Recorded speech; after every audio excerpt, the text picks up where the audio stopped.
चाहते हैं। क्यों नहीं बुला रहे आप लोग? 10 दिन हो गए, हम आपको चिल्ला चिल्ला के बोल रहे हैं कि उसकी हत्या हुई है, हत्या हुई है। क्यों नहीं जांच कर रहे आप लोग?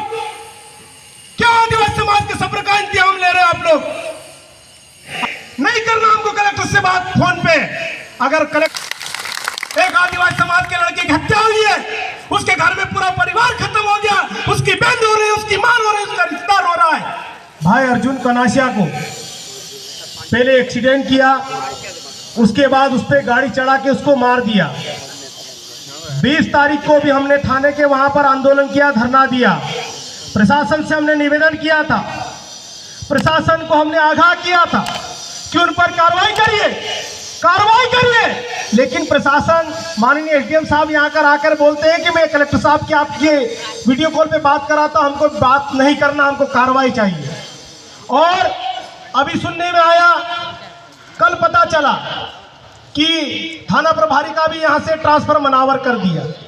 कहीं भी करो, ये आपकी प्रशासन की व्यवस्था है, हमको उससे कोई मतलब नहीं।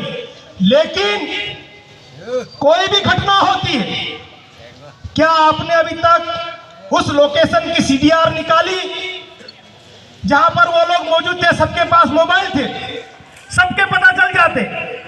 एक गवाह बोल रहा है कि मेरे सामने ये घटना हुई, उसके बावजूद भी प्रशासन लिपापोती करने में लगा हुआ है। क्यों भाई, क्या दबाव है आप पे? आपके थाने के बाहर लिखा जाता है जनसेवा देशभक्ति। कहां है आपकी जनसेवा और देशभक्ति? अगर उस नारे को सार्थक करना है तो आप कार्रवाई करिए। पूरी वो घटना है, दुर्घटना बताकर उसको आप फाइल बंद करना चाहते हो, जबकि एक दही क्षेत्र का व्यक्ति बोल रहा है कि वो हत्या हुई है। उसके बावजूद भी माननीय एसडीओपी साहब, माननीय एसडीएम साहब कार्रवाई करने के बजाय हमको समझा रहे हैं उठ जाइए, हम कलेक्टर साहब से बात करेंगे, हम इससे बात करेंगे। अरे हमको बात नहीं करना है भाई, हमको कार्रवाई करवाना चाहते, 302 का मुकदमा करवाना चाहते हैं जिन लोगों ने हत्या की है। साथियों, आज वो आदिवासी समाज का युवा था, एक जाबाज युवा। अगर ऐसे समय में भी हम लोग नहीं बोलेंगे, चुप रहेंगे, तो पता नहीं आगे और कितनी घटनाएं होंगी। हम लोग प्रशासन से कहना चाहते हैं कि आप यूं तो हमारा कोई व्यक्ति होता है, थोड़ी बहुत दारू मिलती है तो उस पर तुरंत कार्रवाई कर देते हैं, 2 दिन तक थाने में उसके साथ कुटाई होती है कि नहीं होती है? तुरंत कार्रवाई हो जाती है उस पर, क्योंकि इनको केस बनाने रहते हैं। लेकिन वहां पर गाड़ी चढ़ा के उसको मार दिया गया। अभी तक इन्होंने सीडीआर नहीं निकाली, अभी तक ये लोग पता नहीं लगा पाए कि वहां पर कौन कौन लोग मौजूद थे, जबकि बताया जा रहा है, पता चल रहा है, बोलने वाले बोल रहे हैं कि एक गाड़ी से ठोका और दूसरी गाड़ी ने 2 बार चढ़ाया, उसकी किडनी भी डैमेज हुई है, उसके शरीर पे टायर के निशान भी है। जब आदमी आगे से ठुकाया तो गाड़ी कैसे चढ़ी? हत्या हुई है ना ये। फिर कार्रवाई क्यों नहीं कर रहे? नहीं करना हमको कलेक्टर से बात फोन पे। अगर कलेक्टर साहब आए तो मौजूद हम यहाँ मुद्दे सामने आमने सामने होकर हम बात करना चाहते हैं। क्यों नहीं बुला रहे आप लोग? 10 दिन हो गए, हम आपको चिल्ला चिल्ला के बोल रहे हैं कि उसकी हत्या हुई है, हत्या हुई है। क्यों नहीं जांच कर रहे आप लोग? क्यों आदिवासी समाज के सब्र का इंतजाम ले रहे हैं आप लोग? आदिवासी बेटा है, शांत तरीके से अच्छा लगता है। भीम भाई ने बोला है हमको टंटा मामा भी बनना आता है और बिरसा मुंडा भी बनना जानते हैं हम लोग। एक आदिवासी समाज के लड़के की हत्या हुई है, उसके घर में पूरा परिवार खत्म हो गया, उसकी बहन रो रही है, उसकी मां रो रही है, उसका रिश्तेदार रो रहा है। आपको कोई फर्क नहीं पड़ रहा है, आपको कोई उसकी जरा भी परवाह नहीं है, जबकि आप बोलते हो सरकारी सिस्टम हो गया है, तुरंत आप इंक्वायरी कर लेते हो। आज अगर अर्जुन कनासिया की जगह कोई अन्य होता तो शायद अभी तक वो जेल में बैठे हुए होते। लेकिन ये नाकामी है पुलिस प्रशासन की, कार्रवाई नहीं करना चाहती है। और मैं पुलिस प्रशासन को कहना चाहता हूं कि ये आपके पीठ थपथपाने वाली बात नहीं है। आपके लिए शर्म की बात है। और उसी दिन जब हम डे में बैठे थे अर्जुन की लाश लेकर वहां पर, तभी पता चला था कि एक सर की भी हत्या हो गई है। मतलब पुलिस प्रशासन का कोई किसी को खौफ नहीं। खुलेआम शराब माफिया दारू बांट रहे हैं, लोगों को डरा रहे, धमका रहे और कार्रवाई नहीं कर रहे। तो जन सेवा और देशभक्ति का जो नारा आपके थाने के सामने लिखा है, उसको आपको मिटा देना चाहिए। क्या मतलब ऐसे नारों का जिसका कोई औचित्य नहीं? आप जब आपको सर्विस में जाते हो, आप संविधान की कसम खाते हो कि मैं निष्पक्ष रहकर कार्रवाई करता हूं। कहां गई वो आपकी कसम, कहां गई आपकी शपथ? आदिवासियों के लिए न्याय करने की आप बात करते हो। साथियों, मैं माननीय मुख्यमंत्री जी को से यह निवेदन करना चाहता हूं कि दिखावे की तो बहुत कार्रवाई कर रहे हैं आप लोग, लेकिन यह सच्चाई की कार्रवाई करिए। साथियों, दुख होता है, पीड़ा होती है। हमारे एक जाबाज साथी को हमने खोया है जो समाज के लिए लड़ता था, समाज की आवाज उठाता था। ऐसे व्यक्ति को हमने खोया है जो नेतृत्व करता था, एक जनप्रतिनिधि था। और मैं तमाम जनप्रतिनिधियों को भी कहना चाहता हूं कि वो भले ही छोटा जनप्रतिनिधि था, अगर आज भी आपकी आंखें नहीं खुली तो हो सकता अगला नंबर आपका भी हो सकता है। इसलिए बैठ जाइए, आ जाइए, उसके सम्मान में, उसके हक अधिकार के आप भी बात करिए। लेकिन दुख इस बात का है, प्रशासन बेटा है, थोड़ी देर में आता है, बातचीत करेंगे, इससे बात कर रहे हैं, उससे बात कर रहे हैं। अरे किससे बात कर रहे हो, करो, लेकिन 10 दिन तक आपने किससे बात करी वो तो बताओ। आपने अभी तक क्या कार्रवाई की, आपने अभी तक क्या जांच किया वो तो बताओ। साथियों, ये डही क्षेत्र में पहली घटना है, अभी तक ऐसा नहीं हुआ करता था। हमारे क्षेत्रों में, हमारे एरिया में, आदिवासी क्षेत्रों में कोई अनजान व्यक्ति घुसने से पहले 10 बार सोचा करता था। सोचता था कि नहीं सोचता था?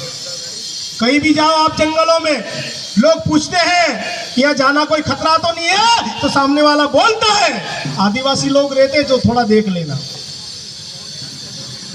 क्या आप हमको वो बनाना चाहते हो? हथियार सिर पर छोड़े हैं, चलाना नहीं भूले। आज भी गोपड़ से दगड़ा चलाना जानते हैं हम लोग। सीधा कैसे जाएगा, टेढ़ा कैसे जाएगा हमको मालूम है, लेकिन हम संवैधानिक लड़ाई लड़ रहे हैं, आपसे गुहार कर रहे हैं, आपसे मांग कर रहे हैं, और आपकी कानों में जू तक नहीं रेंग रही है।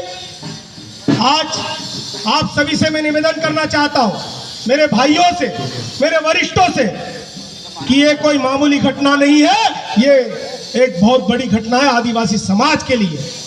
इसलिए जब तक अर्जुन को न्याय नहीं मिले तब तक हम सुख चैन से नहीं बैठेंगे। साथियों, वो हमारे भाई था, हमारा साथी था, कंधे से कंधा मिलाकर साथ में चलने वाला एक नौजवान साथी, जुझारू साथी था, जो डरता नहीं था, वो शहीद हो गया।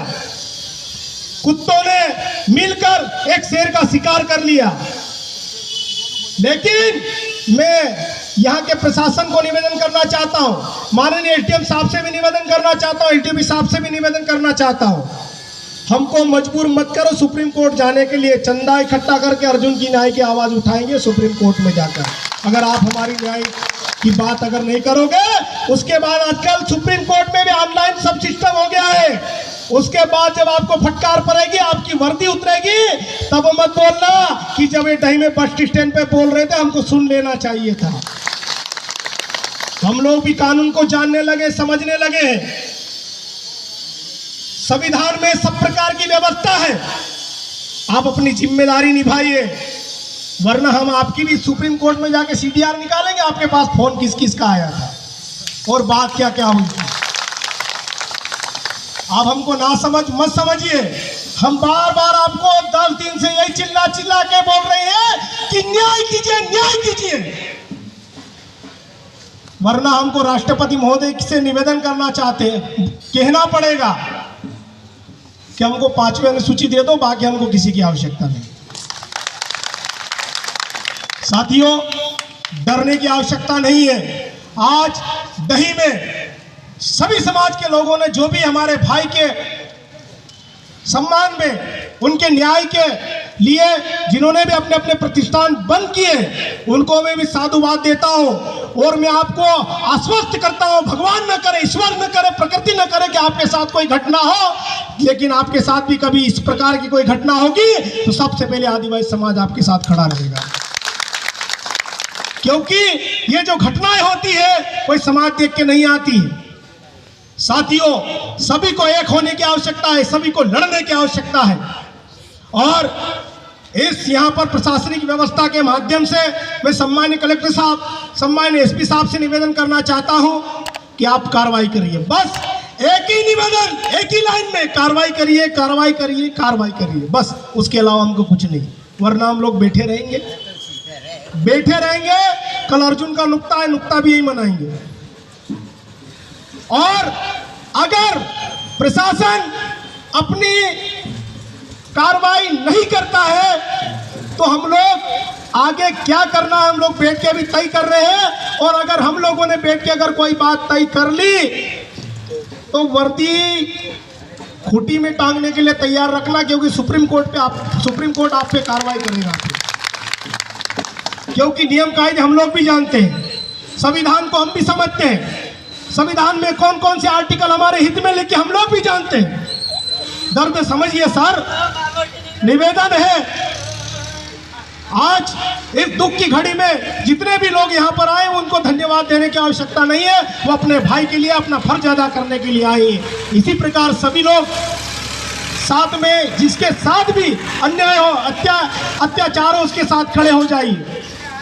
साथियों, जो सक्षम होता है उसको बुलाने की आवश्यकता नहीं होती है, उसको लोग आगे रह के फोन लगा के बोलते हैं कि हम आ रहे हैं, आने की आवश्यकता है क्या। लेकिन छोटे व्यक्ति के साथ, पीड़ित व्यक्ति के साथ, कुचले व्यक्ति के साथ कोई खड़ा नहीं होता है। उनके साथ ये जो धूप में बैठे ऐसे लोग खड़े होते हैं और सभी को खड़े होना चाहिए। साथियों, हमारी एक ही मांग है, 302 की उन पे कार्रवाई हो। और जो अभी पता चला है कि जो ड्राइवर जो कि आदिवासी समाज से आते हैं उनको उन्होंने अंदर कर दिया, जबकि असली मोहरे कुछ और हैं। वो वहाँ पर मजदूरी करते हैं, वो दाड़की करते हैं। उनके सेठ ने उनको आदेश दिया ये कर दो, उन्होंने वो कर दिया। जाने अनजाने में 2 पेक लगा रखे होंगे उस समय उसने। लेकिन उनको भी समझना चाहिए था कि एक आदिवासी भाई, यार आदिवासी समाज में एक चीज हमने देखी है, किसी को थप्पड़ भी मारते 10 बार सोचते हैं कि यार सामने वाला कौन है। लेकिन प्रशासन उन ड्राइवर पर कार्रवाई करने पे तुला हुआ है और अपनी कार्रवाई तीसरी करना चाहता है। लेकिन ऐसा नहीं होना चाहिए। हम लोग जब तक अर्जुन की आत्मा को शांति तभी मिलेगी जब वो जो मुख्य आरोपी है उनको जेल के सलाखों पीछे जाएंगे। और जब तक वो जेल के सलाखों के पीछे नहीं जाएंगे तब तक हम सुख और चैन से नहीं बैठेंगे। मैं आपको आश्वस्त करता हूँ लड़ाई के मैदान से। साथियों, बातें बहुत सारी है, दुख है, दर्द है, लेकिन आप हम सब मिलकर अर्जुन भाई के परिवार को न्याय दिलाएंगे। उनके सम्मान की लड़ाई की जिम्मेदारी आपकी है, मेरी है, जितने भी उपस्थित हैं उन सब की है। बहुत बहुत धन्यवाद। जय जोहार, जय आदिवासी। भाई महेश खंडोट ने